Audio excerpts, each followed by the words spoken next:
Good morning. My name is Sandra Higgins Smith. I'm a member of Unity of East Louisville. I've been a Truth student for over 20 years, and I'm currently enrolled in Unity Urban Ministerial School as a ministerial student. And today I'd like to share with you my healing journey as it relates to Myrtle Fillmore's healing letters. For some of you that may not know, Myrtle Fillmore was the co-founder of Unity.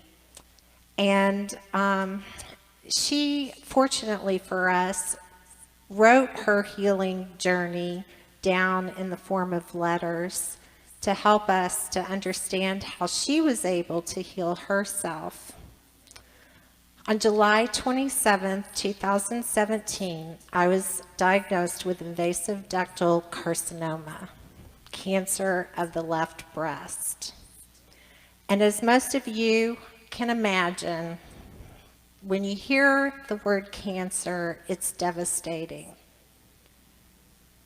I knew as a nurse that I needed to feel my feelings. I knew that I needed to walk through all the hurt and pain in order to get to the other side.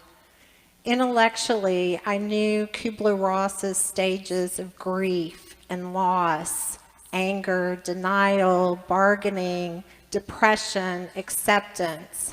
I knew all that, but it didn't make it any easier. I was devastated. I had just gotten married 3 months before to my soulmate. Our life was beautiful. We had an amazing trip in Ireland for our honeymoon, and a routine mammogram made my world stop spinning just for a moment. But as a truth student, I knew that everything was going to be okay. Somehow, deep in my soul, the essence of me knew that I was going to be okay. So what did I do? I prayed. And then I prayed some more. And then I asked for prayers. And then I continued to pray. And my prayer was, help me. Sometimes that's all you can muster when you're in such a deep, dark, dismal place. God, please help me. Help me to know what to do. Help me to take the next right and perfect step. And then I gave it up. I just gave it up. I lifted it up and said, what I need to know will be revealed. And ironically, on 3 separate occasions, I had received what I needed. I just didn't realize it. The first time was in the back of church it was, I think, right before Easter, about this time. It was a daily reader, similar to our Lenten pamphlet or brochure that we have now. And I looked at it, and it had cancer, and it had Myrtle Fillmore's healing letters, and I thought, I'm not going to keep this because I don't want this negativity of cancer in my life. This was before I had cancer. So I threw it away. Then I get the booklet again a couple weeks later in the mail, and I'm thinking, I'm going to be a ministerial student. I'll keep it. Maybe I can help somebody with this. Then the third time was when I actually had the diagnosis of cancer, and I was talking to a friend of mine that was also a ministerial student, that her husband was healing from lung cancer, and she shared with me Karen Drucker's healing music and Myrtle Fillmore's healing letters. And I said, okay, God, sometimes you got to hit me over the head with a tennis ball or a cotton ball, sometimes with a tennis ball. This is my bowling ball. I'm going to pay attention to this. And what I discovered in Myrtle Fillmore's healing letters was that she was able to heal herself from tuberculosis. In the spring of 1886, Myrtle Fillmore's doctors told her that there was nothing that they could do for her, that she didn't have long to live. And Myrtle once said for most of her childhood and into adulthood, she experienced all the ills of mind and body that she could bear. Medicine and doctors ceased to give her the relief, and she was in despair. The turning point for her was when she went to a lecture by E.B. Weeks. It was a lecture on New Thought and Christian Science. And what she heard in that lecture was, "I am a child of God. I do not inherit disease." For that moment, Myrtle's whole outlook changed. It was like a bell ringing in her head. I am a child of God.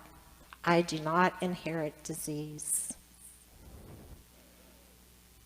Myrtle's letters go into deep detail of how she refined and disciplined her mind to use divine power in powerful and positive ways.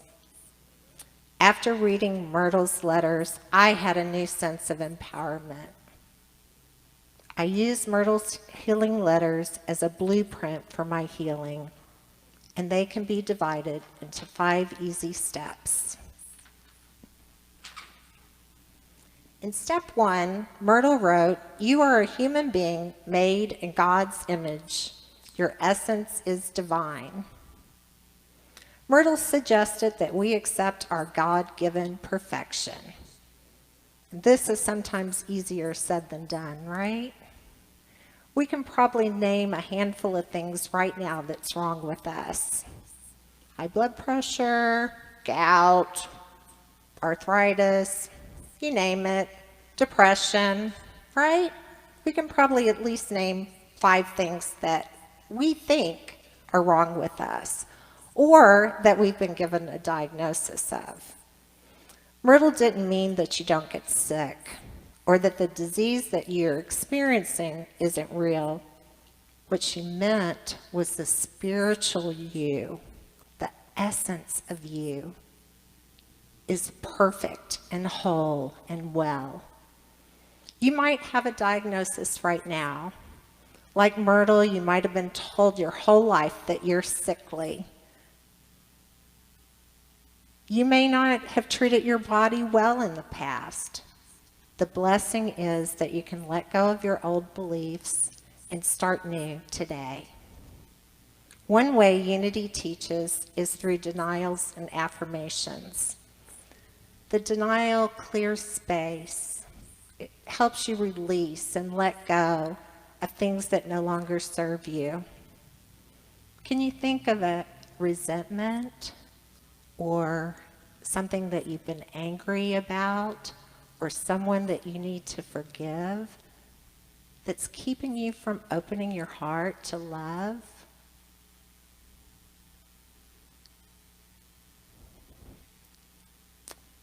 With affirmations, you open your heart to healing, to the ability to love, to oneness.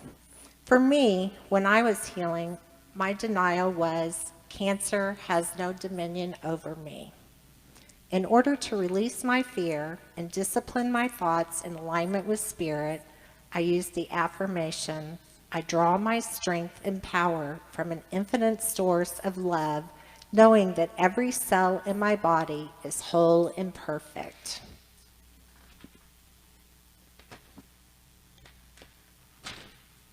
Myrtle said, fix your undivided attention upon the Creator, an inner pattern of perfection. Keep bringing your thoughts back to your ultimate truth. Know that God is bigger than any disease or injury. In step 2, Myrtle said, be aware of your thoughts or actions. Myrtle said, look deeply into your memories to see if anything in the past is affecting your body. Myrtle had been told she was sickly like her father her whole life and probably would die young. She believed it and stayed sick until she changed her belief and began affirming, "I am a child of God, therefore I do not inherit disease." We all go through times in life when people say things or behave in a way that is hurtful toward us. We can choose to ruminate over past actions or events, but it will ultimately weigh us down and sap our energy. A counselor once told me that if she could give me any advice, the one thing that she would like for me to know with our time together was that dis-ease causes disease. She had osteosarcoma of her femur, which is bone cancer of her thigh bone, and she had 5 different reoccurrences, with the last being she had to have an above-the-knee amputation. And what she said to me is she didn't let go of those people, places, and things that caused her dis-ease. She didn't forgive. She held on to all that poison inside of her, and she was convinced that that is why the cancer kept coming back in her leg and why she had to have an amputation. That was a strong message for me. Your body may be giving you a signal that you need to take action. I invite you to examine what is weighing heavy on your heart and let go of those things that no longer serve your highest good. In step 3, Myrtle wrote, "Rejoice and remember that you have the God power to change conditions." Myrtle reinforced in her letter to keep your attention centered on divine consciousness and remember that the same power that is in Jesus is in you. If you're sick, it's not an illusion. Seek treatment as you feel guided and know your divine essence is spirit and the spirit of truth is within you. In John 2:27, the anointing that you receive from him abides in you. Seek it. Wait patiently for it to guide you in all the truth about all things. John 16:13. Your divinity is longing to express through you. Listen to that still small voice that speaks to you and use divine spirit to seek perfect health and wellness. How do you listen to that still small voice? The answer is through meditation. I'm sure you've heard that prayer is talking to God and meditation is listening to God. In order to listen, you have to be quiet. You have to be still. Once you're quiet and still, the answer will come. Step 4. Myrtle said you were created whole, perfect, and complete. Your body naturally returns to balance. Some people may disagree with Myrtle, and I think I may have been one of them at one time. As I mentioned, I am a registered nurse, and I worked at a pediatric hospital for 28 years. I can tell you that in my mind, I saw a lot of children that didn't seem perfect, whole, and complete. But when I think about it, when I really think about it, when I look in their eyes, when I think about each of those children in their eyes, I can see their divinity. I can see their essence. And their essence was love. So perhaps Myrtle was right. God does not create imperfection. Myrtle's last step: if you know you're truly an expression of the divine, if you keep your thoughts focused on the power of the infinite within you, and if you remember that health is your natural state, then what could you be but one with all that is? The more you practice this awareness, Myrtle said, the more powerfully it lives in you. It becomes part of your self-image and your expectation for living. You feel at home within the great and whole absolute good. God, as love and health, reigns supreme in you. Myrtle said, "It is who and what you are. It is who and what you are. It is who and what I am.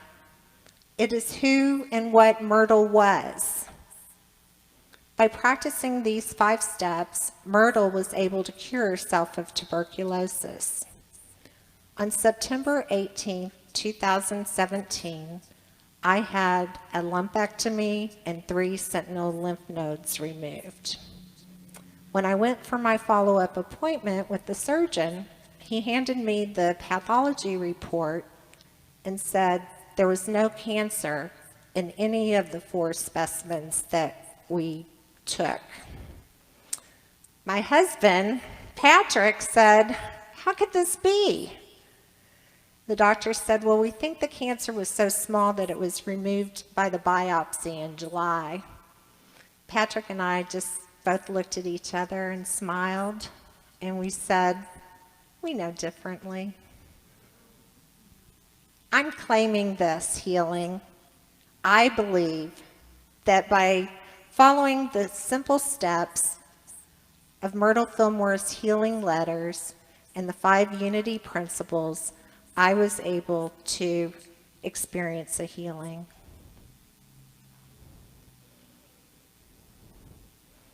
We know that God, as love and health, reigns supreme.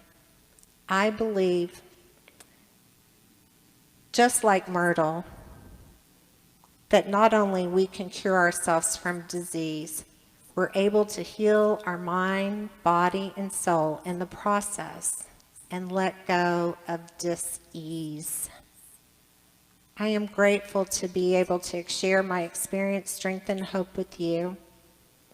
I bless you and affirm that the love of God flows through each of you, bringing wholeness in mind, body, emotions, and spirit. And so it is, and so it shall be. Namaste.